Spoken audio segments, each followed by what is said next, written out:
So what does this week of deadly clashes between civilians and law enforcement mean for officers patrolling the streets around the country? Ed Davis is a former commissioner of the Boston Police Department. He is in Newton, Massachusetts. Ed, good morning, and thanks for joining us.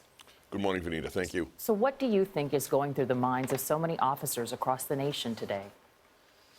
Well, caution is the watchword today. I think that officers understand that the situation in the country is such that they have to be deliberate and cautious in the way that they are performing their duties. And it really is terrible to have this kind of situation develop. It really cuts into my former colleagues' attempts to implement community policing in the neighborhoods of the United States. Commissioner, after an event like this, do the major police departments around the country talk to each other about how to handle something like this? They do.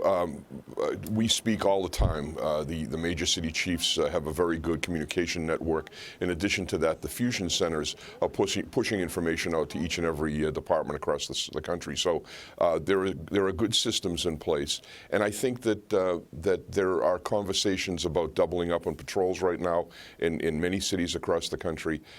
It's really a very difficult development. A lot of people this morning are also talking about the use of the explosive robot.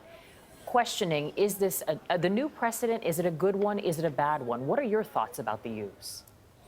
Well, you know, use of force is based on a continuum of force that depends on what the suspect is doing. And in this particular case, the murder of 5 officers, shooting of civilians, the continuum has gone right to the top. So it allows lethal force. It doesn't say exactly what can be used. And quite frankly, we teach our officers in the police academy, if they're disarmed or they lose their firearm somehow, and they can use anything, any weapon that they find in the area to defend themselves.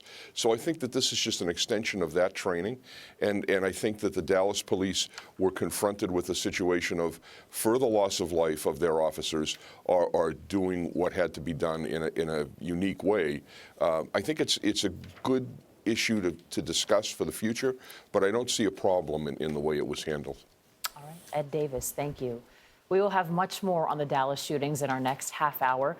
Also tonight, a special edition of 48 Hours, Bringing a Nation Together. It will start at 10, 9 Central.